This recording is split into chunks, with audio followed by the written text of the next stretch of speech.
It's that time. Ooh. YouTube, we got Dimensions and Tier 11 upon us very soon. I'm coming at y'all with the guide, some tips and tricks, help you work through this stage effectively.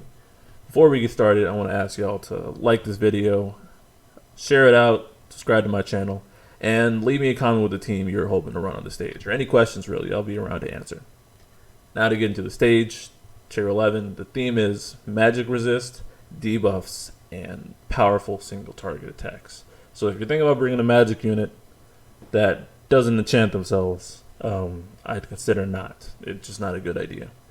Suggested roles for this stage are tanks of the physical variety. So, for example, Snow and Galuf. Actually, it's pretty much just them. Or Warrior Light, I guess. Or Bosch, really. But not Zac and Celis. They're not going to be good here. Or Debuff Evasion. So, Selfie, Lena, who they're selling on the raid. Ignis is a great one here. Yuna, not so much. Yuffie can Esno the debuff, so she's a choice as well. Something to consider. But keep in mind, you don't have to stick to these roles, but they're definitely going to help you out if you're trying to breeze through the stage. My personal MVPs for this stage are going to be Snow for the tanking front, and he's number one. And second place is going to be Lena, just because she's recently reworked. She's got her single framed buff, debuff evasion, and she's got great heals and battery. So with those two on the with Snow and Lena on the team and some random DPS, you're going to be fine. Now let's start jumping into what this stage is looking like. So I'm going to be walking through the waves per usual.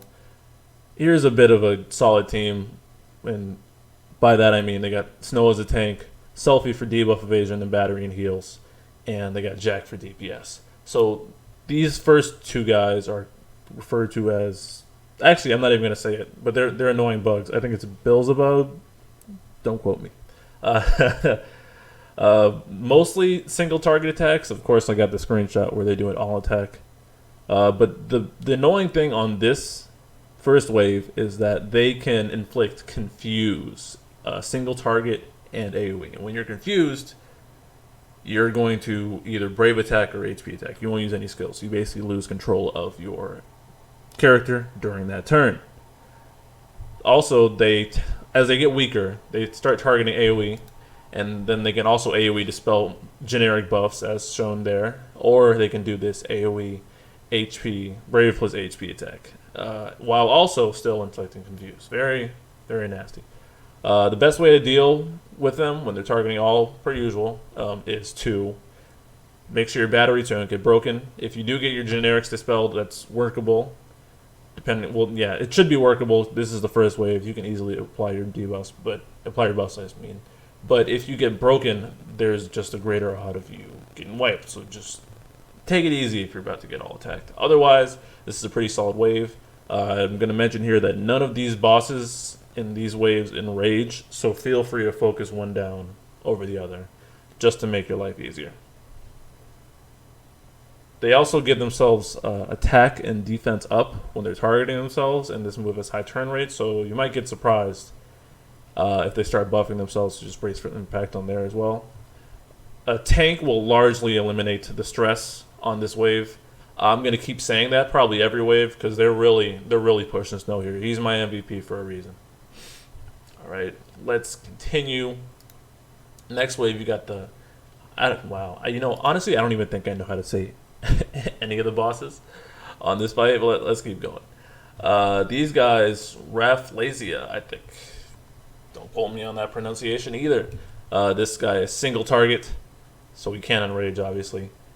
I believe this is probably the least threatening wave out of all of them. It can inflict confuse, poison, which just saps your brave. It can do sap, which not only takes your brave away, but it gives it to the enemy. And lastly, it can inflict venom, which is actually just HP poison, which is extremely obnoxious. While I do say obnoxious, it's manageable. So if you don't bring any debuff evasion, you'll be fine. Or if you don't, but if you bring tanking, the tank will probably get hit alone, but you'll be able to work through it. It also has a move called Tentacle Knock, which gives it high turn rate, which really, again, shouldn't be an issue if you run a tank. I'm highly encouraging a tank here. But if you're not, Just stay healthy, stay batteried, manage your brave. It's a regular single target fight. Like I said, this is probably the least stressful of all the waves. Let's continue to what I consider the most annoying part of this. The double, okay, these guys are actually easy to pronounce. It's the Death Gaze. And these guys were also, I think they might have been in 2.9, or maybe they're in 2.8. I'm not going to question that. That can get fact checked later. They are, one thing before I move on.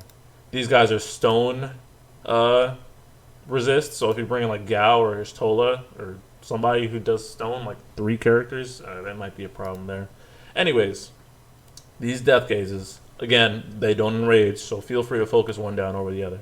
They are also fire and holy weak and thunder resist. So bringing lightning here, she might slow down a little on this wave, but it's not a huge deal. It won't. It's not an absorb. It's just a resist, so you won't do as much damage. They are fire and holy weak, so if you do decide to bring Ifrit on this stage, which I personally would recommend, and you get in a bind here, it would be truly advantageous to summon here. This is the roughest wave, I believe, as all the Death Gazes attack -1 attack are single target. If you get hit by one of their moves and they are above 50% of their max brave, they will then initiate a conditional HP attack. This is why I'm pressing a tank here, because, for instance, Snow, if he gets hit by this, they're not going to do any brave damage, so their conditional HP attack will just never trigger, which is sweet. Or if it's Galuf, they're never going to hit him in the first place, so you're never going to see that conditional HP attack. Or Warrior Light, they're hitting the shields, you're good. However, if you're running tankless, you need to be very, very careful not to get broken when they do pretty much any attack, or else you might get wiped because they're going to hit you with the 2-piece and a biscuit. They also have an attack. Let me keep playing this in the background. They also have an attack that can initiate break. I think this is it. So that was their death move, and you saw the skull above his head. It has a chance to inflict break, no matter the brave. I don't have a good timestamp, so but you know what I mean. You know what it feels like to get instantly broken, like a Friend's Lost Chapter, for instance. It's also got a single target brave plus HP attack. So again, if you're being targeted, really just aim not to get broken at all costs. And they inflict, what is it? I think it's just regular poison and max brave down. So again, not really crippling. You're better off if you don't get debuffed, obviously, but it's not the end of the world if you do catch it. Tank makes your life easier. Consider summoning if you get in a bind. That's really all there is to this wave. Don't get broken. Please. I'm begging you. Lastly, we have the iconic Atlas from Final Fantasy 13-2. Great game if you haven't played it, by the way. This guy isn't terribly dangerous. Again, you're not going to enjoy getting broken. Most of its attacks are single target, although it does have an all attack. I think it gets high turn rate when it gets broken. Maybe not its first move. Let's see how it acts. Oh, it missed everyone anyways. Alright, that's cool. Yeah, see, it does that if it has enough brave, and then you get the biscuit attack. It's also capable of inflicting attack down, max brave down, and eye brave down, which aren't terrible again, but you prefer not to get hit with those. Potentially push your generics off. As it gets weaker, it's going to start targeting all, and you really don't want to get broken by that, because that actually could get you wiped, because I believe it does a brave gain. Let's see if I can get it on, if they did it on this video. Doesn't look like they did. Oh, nope, here it comes. Ready? So, it's the eye brave attack, and then HP attack. If you get broken by that, that could be very nasty, and you might die. So try to avoid it, please. Other than that, like I said, this wave isn't too terribly threatening. If you saved your summon from last wave, definitely burn to here, obviously. Just make sure to keep yourself well healed. If you got a tank, they'll take care of most of the problems. Otherwise, just play safely. This wave is fairly straightforward. Alright, let's get into the roles now. So, as I said before, let's go back to this tab, by the way. Snow is going to be my big MVP here. Based on what I've seen, based on what I experienced, I also ran Snow at this time when I was playing the Japanese version. he largely eliminated a lot of stress. All the waves, most are single target, burdensome attacks. So if Snow's over there not taking any brave damage, your other teammates are free to do what you want. So let me stay on tanks actually. Snow, Galuf is also very very good on the stage because there's a lot of, while there are some magic attacks, it's mostly physical, and even then, Galuf is probably dodging most of them anyways. And you're bringing a healer already, so if he does get hit by some stuff, it's not the end of the world. Debuff Evasion, Ignis and Lena are probably the best because they just flat out stop them. Selfie has a chance for you still to get debuffed, but again, the debuffs aren't obnoxious enough like in tier 6 to the point where you're like, oh, I really need someone to get around these buffs. And even then, in tier 6, you could tank the debuffs anyways if you brought enough firepower. So that's not as emphasized as a role. Other than that, you just want some strong DPS. There's a bit of power creep this month, so I'd bring someone who can hit pretty hard, because I remember back in the Japanese version, I actually missed turns on this stage when I didn't bring Ramza the first time around because I just wasn't doing enough damage. This wave, this tier I should say, is relatively tanky. So as long as you should not be trying to budget this stage, and probably 11, 12, 13, 14, you're anything really going forward. Don't be expecting to budget these stages because they need some firepower. Square Enix is bringing out the guns. All right. Now I'm gonna start walking through some videos, just kind of explaining the teams. I already kind of walked through this one. Selfie, Snow, Jack, tank, DPS, debuff evader / healer. And let me emphasize this: Snow as a solo healer is not a good idea here. You're gonna want to bring someone else who can heal alongside that, because you're going to be taking too frequent HP damages for Snow's HP regen to kick in. I'm sure someone can prove me wrong, but again, this is about running an optimal team. You're going to want to bring a second healer, even if you bring Snow. Keeping that in mind. Here's another solid team. Again, Jack's super good here as a DPS. He does super well in single target and AoE just because he's got a split skill, he's got his 100% AoE skill, and he's got his single target skill. So he's just doing damage all around. So Ignis, Jack, Snow, just standard DPS, heals, debuff evasion. Here's more Jack, Snow, but you also have Penelo here. Now Penelo does not have debuff evasion, but considering that all the buffs, the debuffs I should say, in this stage are generic, Penelo can potentially push them off like that. See?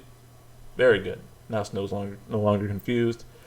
Very happy. The only downside to Penelo is that since the Death Gaze and these bugs can dispel generic buffs, that she's going to need to reapply them more often than not. So just keep that in mind, but Penelo still can do her thing here. Here is a team that without a tank. Lena, Ramza, and Cypher. Cypher's got some enormous damage, so he's covering that role. Cypher also, his EX functions as a pseudo tank skill, and that's kind of a stretch, I know. But since the enemy cannot deal brave damage, then that's especially useful on wave 3 for the Death Gaze. So they actually can't ever trigger the conditional if Cypher's EX debuff is up. So if you decide to summon on that wave and you're running Cypher, then you could pretty much guarantee good uptime on that debuff so you don't get whacked. And if you do get hit and you don't get broken, Lena's going to heal you up real nice. Otherwise, Ramza boosts party attack very well. He's got an Eye Brave boost for Lena, and since he's got his regens, so stacking regens on this team, very good. See, look at Cypher pumping out this damage, man. That's crazy. Crazy. Don't sleep on Cypher, please. I'm begging you. Shout out to Nico, by the way. Here is Galuf as a tank on the stage alongside Lena and Lightning. Lightning has superb DPS, and with her upcoming character boards as well, she's going to be even more of a force of nature. So as long as she does her thing, Lena's got the heals and the debuff evasion on deck. Lightning might eat through the buffs, but it's really not that big of an issue, because everyone's staying healthy if you plan around it. Let's keep going. This is a bit more of an unorthodox team, and wow, I completely forgot that Freya can do her thing here. But Freya, with her party last stand buff, she takes the role of tank. pretty much completely. And while she requires a bit more thinking to do so, and she doesn't have burst heals either, which may hurt her. And her regens aren't as strong as, say, like Lena, but they're pretty good. So if you're getting in anything dangerous, let's jump to the Death Gaze wave. I probably should have checked this video a bit more, but this team has a lot of regen, a lot of battery. Let me see if I can get them to trigger it on video. This is a very creative run, by the way. It doesn't look like they take enough HP. Oh, yeah, there it is right there. So let's watch. See, that was that was the HP damage. Thankfully, Freya's on the team and she's got good heals. And Fujin can get back up, and she's yeah, that's right. I believe Freya has burst heals on her C65. So let's catch Freya getting broken. Where is it at?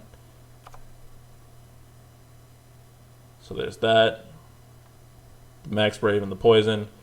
This dude's above I Brave already, and so he's hitting Freya above. He's at Max Brave, whap. But then, because Freya's last stand buff is up, you live. So if you don't have Snow or you don't have Galuf, you're running out of tanking options, and you're investing in Freya. She'd be an excellent pick here. And I apologize for not thinking of that sooner, but on the fly, it's good to think of these things. Also, there's the burst heals. Porum's a good option, but Porum is good everywhere. Porum's one of the best characters in the game. Don't at me, bro. All right, continuing on. This team is pretty... Oh, hello. This team's pretty creative as well. Pure ranged, and you got Irvine for the range resist down. Waka isn't... He's indirectly taking the tanking role because he's blinding units, and I think that's a pretty sweet use of Waka in general. This is actually just a really sick team, I think. Great aura all around, plus hidden weakness damage. Can't really ask for more. Looks like it's a 0 out of 3 Lena, which is sweet also. Glad to see Irvine doing so well this high up in the tower. I think on the Death Gaze wave, yeah, Waka's likely blinding them a lot. Yep, looks like it. And they summoned here because it's good to burst these guys down if you don't really want to deal with it. And if I were running this team, I wouldn't want to deal with this as well. No enrage. Here's a pretty unorthodox team. As soon as it loads. Come on, YouTube. Porum's dealing the healing / tanking role all in one. King with the single target DPS. And Sync is slowing them down, which is actually pretty cool. She's got good AoE and single target damage, and the less the bosses move, the less they're going to be attacking you and killing you, which I'm sure everyone is a fan of not dying. So, another good team. Let's keep going. This is interesting. Now, if it is still possible to brute force Vayne through this stage, and you can do it especially by stacking regens, so like Lena and Ramza, and also Vayne's EX won't be doing that much damage, but he still does good damage with everything else. So, like, this is going to be pathetic. Yeah, 2k a hit with crits with Lena and Ramza's attack buffs on the team. That's kind of tragic, but both Ramza and, Vayne have their abundance of free turns. So you end up getting to the end, and it's 86 turns out of what? Out of 105. So even Gimp like that, Vayne still worked. So another option. No tank run again, but this time we have General Leo, who's allowing Jack's single target attack and, by consequence, Deliverance to do great damage. Solo healer, but in that regard, the stage gets a little scary. I believe they summoned on Death Gaze as well because they didn't have a tank. Yeah, if you don't have a tank, you really want to summon here because it's going to get a little dicey. But other than that, this is a solid team. More Vayne. It looks like they went through the approach of bursting one target down at a time and then allowing Hope to extend Vayne's buff so he can free turn even longer to make up for the deficit provided from the damage from his EX. Very solid. Let's see. Shout out to Infighter. Great guy. Subscribe to him. Meta team again. Jack, Snow, Lena. Can't really ask much for more here. DPS, heals, debuff, evasion, tanking. This is also a really cool team that I'm personally a fan of. We got Gilgamesh here. Galuf tanking and Paladin Cecil as the tank. He's able to especially take advantage of the holy weakness on the third wave. Did they summon on this wave? I think nope. They saved their summon until the end. But now the whole team can, because you brought him here, the whole team can hit weakness. So nope, they're not going to counter this. But watch Galuf, he's still getting hit, but they're not reaching max brave. And even if they do get to half max brave and they're attacking Galuf, he's going to dodge the physical follow up. Did I miss the weakness damage? Yep. See, because Pestil's C65 enchant is up and they're holy weak, they can just burst this down with ease. Pretty smart team. I respect it. This is also another Galaxy Brain team, but in sort of a different way. It's Jack and Noctis. So Aerith is bringing auras and burst healing for overflow. She's not really doing much in terms of debuff evasion, but what's funny about running Jack and Noctis together is they can pretty much leapfrog in terms of turns, which I find hilarious. So Noctis jumps in front, and then Jack pushes them back, and then they just keep going, and Aerith sits there as an aura bot. Pretty smart. And now they're hitting weakness damage inside of something, which is also genius. I don't think they ever got a turn in this run, but just consider that. Now they're semi-meta run. Lena, Ramza, and Jack. Nothing too special here. Lena keeping the team alive. Ramza keeping the turn count down and giving out buffs. And Jack just going crazy. Look at that. This is who I ran in the Japanese version. This is my video. Ramza, Snow, Ignis. I did not invest in Lena. I invested in Ignis instead. And I kept Ignis in debuff evasion stance the whole fight. And I just had him continually battery Ramza for free turns. So I ended up running the run quite comfortably. And I think didn't even get close to turns. Yeah, barely like 20 under turns. Very efficient. More standard Lena, Snow, DPS, but in the form of Caius. Pretty straightforward. No, you're seeing a lot of repeats of the units. I know that the global version will get more creative on the stage, but you're seeing a pretty much trend. This stage is extremely obnoxious if you don't respect the mechanics, which is what I'm trying to emphasize. So Galuf tanking here. Porum again, Porum MVP, and then Sync, and then instead of King, we got Jack, who's explosive. This isn't quite tanking, but it's more Cypher runs. Fran providing the range resist down for Cypher. So not only is he hitting hard, he's hitting harder than normal just because of the resist. More debuffs because Fran's got that attack down. So the Death Gaze wave isn't nearly as threatening just because, well, let me break it down even further. So Fran's got the attack down on her Viera's whatever, I believe. And then Cypher's got his standard attack down. So bosses actually shouldn't be hitting that hard, especially because they've got, what's her name? You got Selfie's wall up. Let me see if I can get a snap of them doing hits. Yeah, see, they're not doing much damage at all, even though they're dispelling some debuffs. But that's pretty smart team building. We got Flex Death coming through again with Selfie. Seeing as he ignores all, and he does just true damage. And he doesn't break, neither does Selfie. So Lightning is free with her new character board. Just go ham and do plenty of damage. Getting to the end of these runs. Almost done here. We got Sync, Jack, Selfie, pretty standard. Lena, Jack, Snow again. Lightning, getting into a bit of the duo side of things. We got Lightning with character boards and Snow, who can potentially duo this stage if you're patient enough. And we have Lena and Lightning. So Lightning is able to do a lot of things. If that's your thing, I mean, I think it's a waste, but go ahead, do your thing. Now, to close it off, I'm probably going to run my Snow, Ignis, Ramza team again, except my Ignis is 0-3 this time. I don't think it's necessary for him to be maxed in order to fulfill his role, and Ramza's going to be character boarded, so it should go off pretty smoothly. Just going off the data from the time that we collected in the Japanese side of the server on Discord, Snow was, again, MVP. Lena being second MVP, being recent.